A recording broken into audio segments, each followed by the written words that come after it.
2024 లేదా 25లో డిగ్రీ లేదా బీటెక్ చదివారా? సాఫ్ట్‌వేర్ జాబ్ కోసం ఎదురు చూస్తున్నారా? అయితే కోడ్ జ్ఞాన్ 100 డేస్ కోర్సులో చేరండి, జాబ్ సాధించండి. నమస్కారం అలగిరి రవీంద్రనాథ్ గారు. నమస్తే అండి సిరి గారు.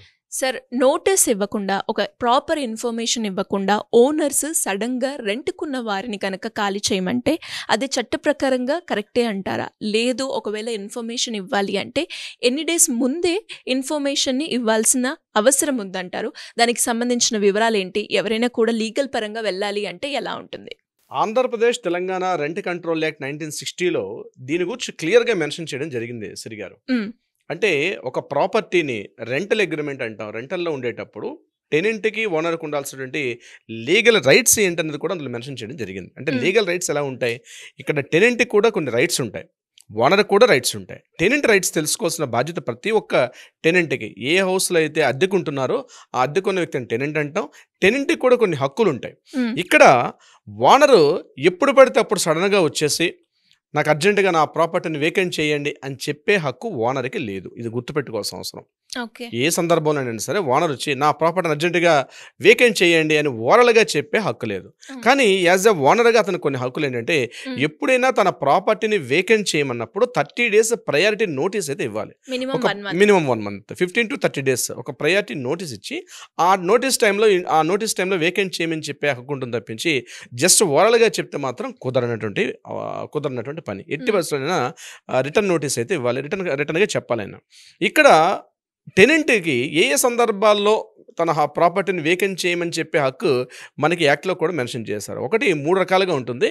అందులో ఒకటి ఏంటంటే, ప్రాపర్టీని ప్రాపర్గా ఇన్ టైంలో రెంటల్ పే చేయకుండా ఉన్నటువంటి సందర్భాల్లో, ఫర్ ఎగ్జాంపుల్ ఒక టెనెంట్ తన హౌస్లో ఉన్నాడు, రెంట్కి ఉన్నాడు. ఒక మినిమం 11 months బిఫోర్ తీసుకుంటారు. 1 year దాటిపోతే దాన్ని మళ్ళీ లీజ్ అగ్రిమెంట్ అంటారు. కాబట్టి ఫస్ట్ మంత్ నుంచి అప్ టు 11 months వరకు రెంటల్ అగ్రిమెంట్ అని మాత్రమే వ్యాలిడ్ ఉంటుంది. ఈ రెంటల్ అగ్రిమెంట్కి రిజిస్ట్రేషన్ చేయాల్సిన అవసరం కూడా లేదు. జస్ట్ ఒక 100 rupees పేపర్ మీద ఒక mutual understanding, M O I, memorandum of understanding అంటారు. ఆ ఎంఓఐ ప్రకారం కండిషన్స్ అన్ని రాసుకుంటారు. ఆ రాసుకున్న ప్రకారం టెనెంట్ అందులో ఉంటాడు. అందులో ఈ యొక్క విషయాలన్నీ కూడా మెన్షన్ చేస్తారు. అంటే ఫర్ ఎగ్జాంపుల్ అడ్వాన్స్ ఇస్తారు, 2 months 3 months అడ్వాన్స్ ఇస్తారు. కాబట్టి అడ్వాన్స్ అమౌంట్ హోల్డ్లో ఉంటుంది. ప్రయారిటీ నోటీస్ ఇవ్వాలి, నేను బాబు మా ప్రాపర్టీని వేకెంట్ చేయమని చెప్పే అవకాశం కూడా ఉంటుంది. 3 సందర్భాల్లో ఉంటుంది. ఒకటి, ఇన్ టైంలో పేమెంట్ చేయని సందర్భాల్లో ఒకటి. నెంబర్ 2, ఆ ప్రాపర్టీ ఎక్కడైతే టెనెంట్ ఉంటున్నారో టెనెంట్ ఉన్నటువంటి ప్రాపర్టీ అంటే ఓనర్ తాలూకా ప్రాపర్టీని ఏదైనా డ్యామేజ్ చేస్తున్నట్టుగా కానీ ఏదైనా గుర్తించిన సందర్భాల్లో ఓనర్ వేకెంట్ చేయమని చెప్పే హక్కు ఉంటుంది. ఇది కాకుండా ఓనర్కి వ్యక్తిగత కారణాలు అంటే మరలా షిఫ్ట్ అవుతున్నానో, లేకపోతే రెంట్స్ వస్తున్నాయి, రిలేషన్స్ వస్తున్నానో, ఇతరత్ర ఆయన వ్యక్తిగత కారణాలు ఇచ్చి, ఈ 3 కారణాలు ఇచ్చా ఓనర్ ఏ సందర్భంలో వేకెంట్ చేయమని చెప్పే హక్కు టెనెంట్కి ఉంటుంది. కానీ ఒక ప్రయర్ నోటీస్ అయితే కంపల్సరీ ఇవ్వాలి. ఇవ్వకుండా మాత్రం వేకెంట్ చేయమని చెప్పే హక్కు అయితే లేదు. ఇది గుర్తుపెట్టుకోవాల్సింది. ఇప్పుడు నేను చెప్పిన కారణాలు ఇచ్చి ఏదో కారణం ఉంటుంది. ఇక్కడ ఏదైతే మనం రెంటల్ ఇచ్చి అడ్వాన్స్ పేమెంట్ చేస్తుంటాం కాబట్టి అడ్వాన్స్ పేమెంట్ అనేది అక్కడ అడ్జస్ట్మెంట్ అయిపోతుంది. దాని తగ్గట్టుగా వేకెంట్ చేయాలి. దిస్ ఈజ్ ద రూల్ యాక్చువల్గా. సో ఈ సందర్భాల్లో ఇక్కడ ఓనర్ వేకెంట్ చేయమని ఫోర్స్ చేసేటప్పుడు రెమెడీ ఏంటి, ఎలా చేయాలి అంటే, ప్రతి ఏరియాలో కూడా రెంట్ కంట్రోలర్ బోర్డు ఉంటుంది. రెంట్ కంట్రోలర్ అని ఒక పర్సన్ ఉంటారు. అతన్ని అప్రోచ్ అయ్యి అతనికి మనం ఒక రిటర్న్ కంప్లైంట్ అయితే చేయాల్సి వస్తుంది. ఓనర్ అతని మీద పెడుతున్నటువంటి అరేంజ్మెంట్స్ ఉంటాయి. నెంబర్ 2 ఏంటంటే, దీని మీద సివిల్ కోర్టుకి వెళ్ళి మనం స్టే ఆర్డర్ కూడా తీసుకోవచ్చు. నేను ఇలా ఉంటున్నాను, ఆల్ ఆఫ్ సన్నగా నేను హౌస్ వేకెంట్ చేయాలనే పరిస్థితి అని చెప్పి కోర్టు నుంచి కూడా స్టే ఆర్డర్ తెచ్చుకునే అధికారం కూడా ఉంటుంది. ఇది కాకుండా ఓనర్ ఒకవేళ పొరపాటున అబ్యూజ్గా తిట్టడం కానీ, కొట్టడం కానీ, బెదిరించడం కానీ, ఇట్లాంటి అకృత్యాలకు పాల్పడిన సందర్భాల్లో మాత్రం ఓనర్ మీద సెక్షన్ 503, 504, 441 ఈ 3 రకాలుగా ఓనర్ మీద కూడా పోలీస్ స్టేషన్ దగ్గరగా ఉండి సమీపంలో ఉన్నటువంటి పోలీస్ స్టేషన్ కంప్లైంట్ చేసి కూడా ఓనర్ మీద మనం యాక్షన్ తీసుకునే అవకాశం కూడా ఉంటుంది. ఇది రెంటల్ అగ్రిమెంట్లో ఉన్న సందర్భాల్లో. ఇక్కడ మీరు చెప్పేది ఇంకో సందర్భంలో కూడా వస్తుంది. లీజ్లో ఉండేటప్పుడు ఉండాల్సిన రూల్స్ ఎలా ఉంటాయి? లీజ్లో ఉండేటప్పుడు అర్జెంటుగా ఓనర్ వచ్చేసి వేకెంట్ చేయమని హక్కు ఉంటుందంటే, ఎట్టి పరిస్థితుల్లో కూడా ఈవెన్ ప్రయారిటీ నోటీస్ ఇస్తే కూడా లీజ్ టైంలో మాత్రం వేకెంట్ చేయమని చెప్పే హక్కు ఎట్టి పరిస్థితుల్లో కూడా ఉండదు. లీజ్ అగ్రిమెంట్లో ఉండేటప్పుడు కేవలం రెంటల్ అగ్రిమెంట్లో టెనెంట్గా ఉండేటప్పుడు మాత్రం ఉంటుంది. కానీ లీజ్ అగ్రిమెంట్లో ఉండేటప్పుడు ఫర్ ఎగ్జాంపుల్ ఒక 5 years 10 yearsకి ఒక అగ్రిమెంట్ రాసుకుంటారు. దట్ లీజ్ అగ్రిమెంట్లో మ్యాండేటరీ ఏంటంటే, ఆ బోత్ సైడ్స్ పార్టీస్ ఉన్నటువంటి ఆ ప్రాపర్టీని రిజిస్ట్రేషన్ డిపార్ట్మెంట్లో దగ్గరగా ఉండే సబ్ రిజిస్టర్ ఆఫీస్లో ఆ డాక్యుమెంట్ రిజిస్ట్రేషన్ చేసుకోవాలి. సో ఒక 5 yearsకి తన ప్రాపర్టీ లీజుకి ఇచ్చేటప్పుడు ఈ మీన్వేల్ అర్ధాంతరంగా వచ్చేసిన ఆ ప్రాపర్టీని లీజ్ క్యాన్సిల్ చేయమని చెప్పే హక్కు అయితే ఎట్టి పరిస్థితుల్లో ఉండే అవకాశం చాలా తక్కువ. అది లీగల్గా చాలా చాలా స్ట్రాంగ్ ఉంటుంది లీజ్ అగ్రిమెంట్లో. బట్ వేరే రెంటల్ అగ్రిమెంట్లో మాత్రం 30 days ప్రయారిటీ నోటీస్ ఇచ్చి వేకెంట్ చేయమని చెప్పే అవకాశం ఉంటుంది. అక్కడ డొమెస్టిక్ వాడినా కమర్షియల్గా వాడినా ఏ 2 సందర్భాలు ఎట్లా వాడినా రెంటల్ అగ్రిమెంట్ ప్రకారం 30 days ప్రయారిటీ నోటీస్ ఇచ్చి వేకెంట్ చేయమని చెప్పాలి తప్పించి జస్ట్ వాళ్ళగా వచ్చి వేకెంట్ చేసేయమని చెప్తే వేకెంట్ చేసే అవకాశం లేదు. ఇప్పుడు నేను చెప్పిన రెమెడీస్ అయితే ఆ టెనెంట్కి కూడా ఉంటుంది సిరిగారు. చాలా మంది ఓనర్స్ కూడా అంటే ఆన్లైన్ ట్రాన్సాక్షన్ కావచ్చు లేదంటే చెక్ తీసుకోకుండా డైరెక్ట్ క్యాష్ ఇవ్వమని చెప్తూ ఉంటారు. దానికి గల కారణం ఏంటి సార్? దానికి చాలా కారణాలు ఉంటాయండి సిరిగారు. అంటే ఒకటేంటంటే ప్రాపర్టీ మీద ట్యాక్స్ పే చేయాలి.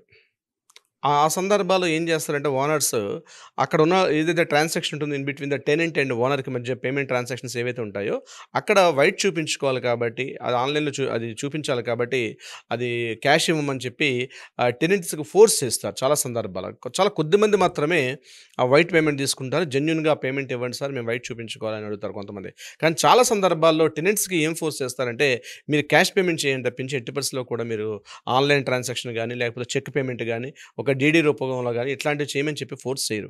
ఇటువంటి సందర్భాల్లో టెనెంట్ మాత్రం గుర్తుపెట్టుకోవాల్సింది ఏదైతే తను ట్రాన్సాక్షన్ చేస్తున్నాడో మ్యాక్సిమం ఏదో ఒక సందర్భాల్లో మాత్రం చూపించే అవకాశం ఉంటే చాలా మంచిది. ఎట్టి బస్సులో ఏదో రకంగా చూపించాలి దాన్ని. ఒకవేళ క్యాష్ ఇచ్చినట్లయితే క్యాష్ రిసిప్ట్ తీసుకోండి, లేకపోతే అట్లీస్ట్ ఏదో ఒక ట్రాన్సాక్షన్ చూపించని తెప్పించి జస్ట్ వేగ్గా సింపుల్గా వెళ్ళి ఆయనకు ఒక క్యాష్ ఇచ్చేసి వచ్చిన తర్వాత రేపు ఇన్ బిట్వీన్ ద టెనెంట్కి ఓనర్కి మధ్య ఏమైనా ప్రాబ్లమ్స్ వచ్చినప్పుడు మాత్రం అప్పుడు లీగల్గా ఆయన దగ్గర ఏం మాట్లాడుకోవడానికి కూడా ఉండదు. అక్కడ ఓనర్ చెప్పిందే అక్కడ పై చేయి అవుతుంది. కానీ ఈరోజు అప్డేట్ ఉన్నటువంటి ఈ సొసైటీలో మనం ఉన్నాం కాబట్టి మ్యాక్సిమం అవకాశం ఉన్నంత మేరకు సార్ కొంత అమౌంట్ మనం వైట్లో చూపిస్తాను, కొంత అమౌంట్ క్యాష్ చూపిస్తానని అట్లా ఏదైనా చూపించే అవకాశం తీసుకోండి. కానీ 100% అమౌంట్ నేను క్యాష్లోనే పేమెంట్ చేస్తాను అనుకున్న సందర్భాల్లో మాత్రం దయచేసి మీరు ఆ ప్రాపర్టీ విడిచిపెట్టి వేరే ప్రాపర్టీ చూసుకోవడం బెటరు. ఎందుకంటే ఇన్ ఫ్యూచర్లో మీకు ఏదైనా ప్రాబ్లమ్స్ వచ్చాయనుకోండి ఓనర్తో మీకు వచ్చేటప్పుడు మీ దగ్గర ఎటువంటి ఎవిడెన్స్ కూడా ఉండే అవకాశం ఉంటుంది. ఇంకా ప్రాపర్టీ ఓనర్ పూర్తిగా దౌర్జన్యంగా ఇమ్మీడియట్గా ఇప్పుడు మీరు స్టార్టింగ్లో చెప్పినట్టు మీరు ఏ క్షణమైనా వెళ్ళిపోమని చెప్పి వాడు ఒక రోజు ముందు కూడా మీకు ఫోన్ చేసేసి ఇమ్మీడియట్గా నా ప్రాపర్టీ వేకెంట్ చేయమని చెప్పి కూడా హక్కులు కూడా ఉంటాయి. ఇటీవల మాకు ఆ కేసులు కూడా ఒక 2 cases కూడా ఇది రిలేటెడ్ మాకు వచ్చాయి. వాళ్ళు ఏంటంటే ఆల్రెడీ ఎప్పటి నుంచి ఉన్నారు 5 years నుంచి ఉన్నారు. ఆ ప్రతి ట్రాన్సాక్షన్ కూడా వాళ్ళు క్యాష్ పేమెంట్ చేస్తున్నారు. దాని అడ్వాంటేజ్ తీసుకుని ఓనర్ ఏం చేస్తారంటే పక్క వేరే వాళ్ళు ఎక్కువ రెంట్కి ఇస్తున్నారు, మీరు ఆ రెంట్ ఇస్తారా ఇవ్వరా అంటే ఎక్కడ కూడా వాళ్ళిద్దరి మధ్య ఒక మ్యూచువల్గా ఒక అగ్రిమెంట్ అయితే ఎంఓఈ లేదు. లేనప్పుడు ఏ సందర్భాలు ఏం చేస్తారంటే సార్ వేరే వాళ్ళు వస్తున్నారు నాకు ఇమ్మీడియట్గా ఈ మంత్ 2 monthsకి రెంట్ పెంచుకుంటూ పోతున్నాడు ఆయన.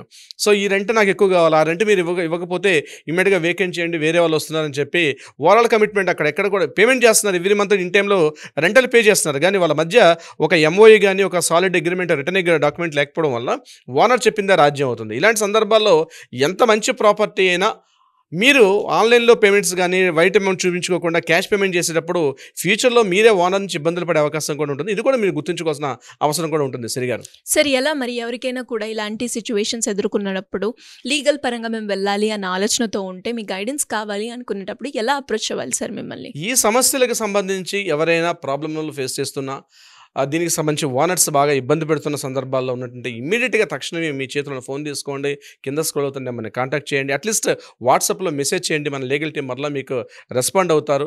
తొందరగా మీకు సలహా సంప్రదింపులే కాకుండా న్యాయపరంగా ఏదైనా వివాదం పరిష్కారం కావాలంటే కూడా ఆ దిశగా కూడా ప్రయత్నం చేస్తారు.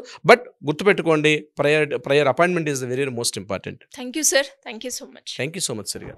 సుమన్ టీవీలో మీ పర్సనల్ అండ్ బిజినెస్ ప్రమోషన్స్ కోసం కింది నెంబర్కి కాంటాక్ట్ చేయండి.